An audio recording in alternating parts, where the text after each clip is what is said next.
ఎలాగైనా దీని బెండు తీయాలి. అత్తలేని కోడలు ఉత్తమురాలు అనే పాటని కోడల్లేని అత్త ఉత్తమురాలు అని మార్చేస్తా. ఏంటి నాన్న టైర్డ్ అయ్యవా? ఇదిగో మంచినీళ్ళు తాగు. ఇదిగోండి అత్తయ్య గారు. అత్తయ్య గారు కాఫీ తీసుకోండి.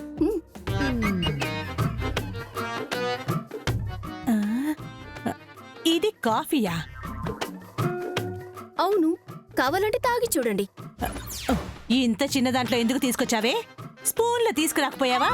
సరే తెస్తానుండండి. ఆగవే, నేను పెద్ద గ్లాసులోనే తాగుతాను. పోయి తీసుకురాపో. కుదరదు అత్తయ్య గారు. ఎందుకంటే ఇంతకు ముందు లీటర్ పాలు తెప్పించేవాళ్ళు కదా, ఇప్పుడు దాన్ని 100 గ్రాములకి మార్చేశాను. ఎందుకు? బడ్జెట్ అండి, బడ్జెట్. మా ఆయన్ని చూడండి పాపం, ఎంత కష్టపడి పనిచేస్తున్నారో. మనం సేవ్ చేయాలి కదా. అమ్మా తల్లి, నీ కాఫీ కోదండం. డైరెక్ట్ గా భోంచేస్తాను. అన్నం పెట్టు. ఏమండి, మీరు కూడా రండి. ఏం కూర?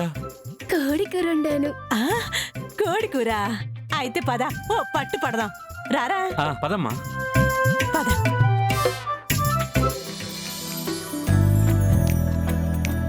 కోడి కూర అన్నా? కోడేదే పారిపోయిందా? వేస్తానుండండి.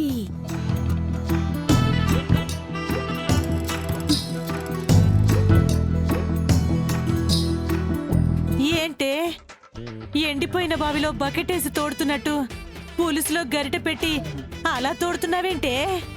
చికెన్ పులుసు వండాను, ముక్కలు అడుక్కుపోయి అడుగునున్నాయి, అవే వెతుకుతున్నాను.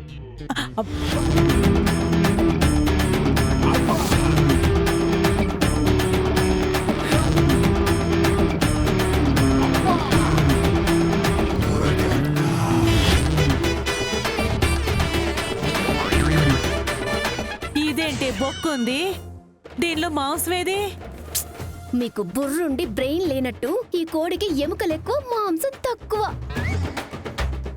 ఒరేయ్, నీ పెళ్ళం చూడరా ఎలా మాట్లాడుతుందో. దామిని, మా అమ్మ ఇది వరకు చికెన్ ఎలా తినేదో తెలుసా?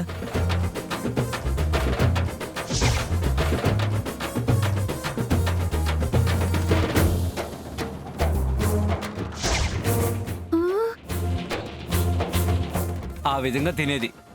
అదేం తిండండి, రాక్షసి తిన్నట్టు.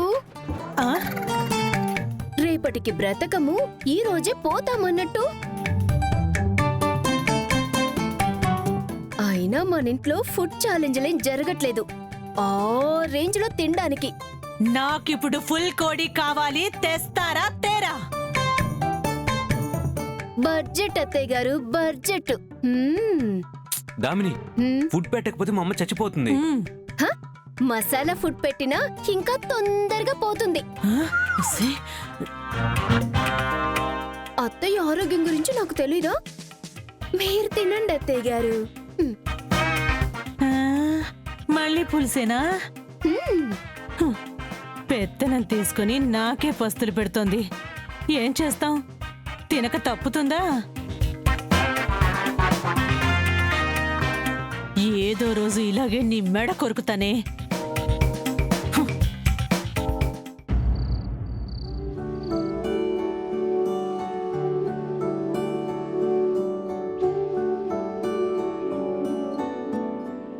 నా వల్ల జరిగిన పొరపాటు గురించి మాట్లాడుకుంటున్నారా? లేదా ఆనంద, జనరల్ చెకప్కి హాస్పిటల్కి ఎప్పుడు వెళదామా అన్న విషయం గురించి మాట్లాడుకుంటున్నాం.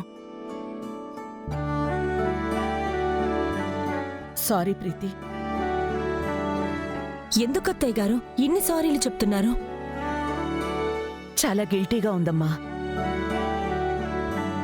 అరే, మీరింకా ఆ విషయం గురించి ఎందుకు ఆలోచిస్తున్నారు?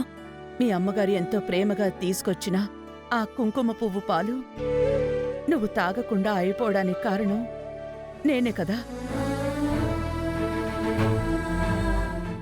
ఆ బాధ నన్ను ఇంకా వెంటాడుతూనే ఉంది.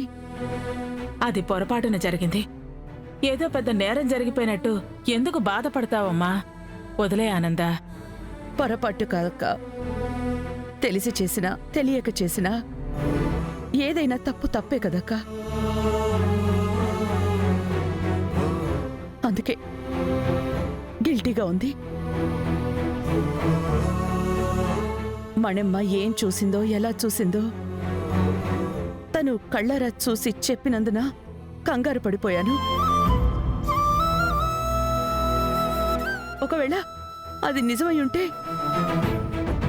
కడుపున పడిన పిండానికి పెద్ద గండమై ఉండేది.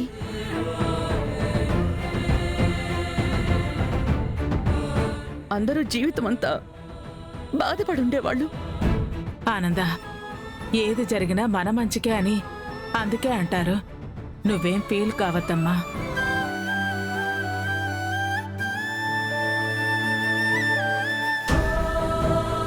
అమ్మ ప్రీతి, దయచేసి నువ్విదేది మనసులో పెట్టుకోవద్దమ్మా. అయ్యో అయ్యో అత్తయ్య గారు. ఆనంద, నీకేమైనా పిచ్చా? ఎందుకు ఇలాంటి పనులు?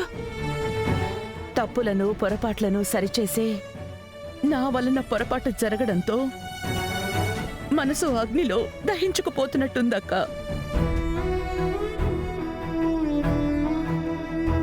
నీ నుంచి ప్రీతి నుంచి క్షమాపణ దొరికితేనే ఈ అగ్ని మీద నీరు చల్లినట్టవుతుంది.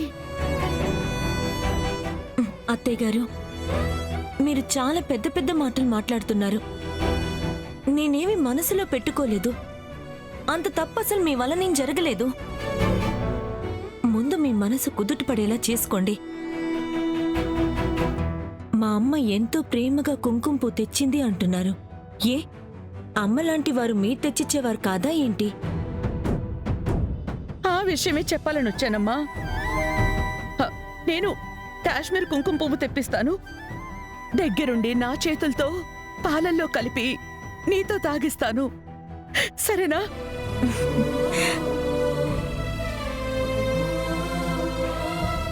ఎంత కాదనుకున్నా అమ్మ తెచ్చిన కుంకుమ పువ్వు నీ బిడ్డ తాగలేకపోయింది అన్న బాధ నీకుంటుంది కదా.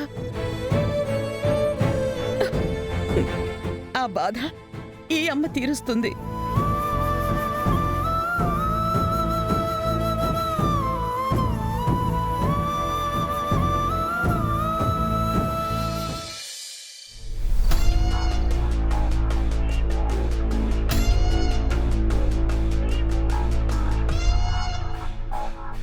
సంతోష్ ఇంకా రాలేదేంటి?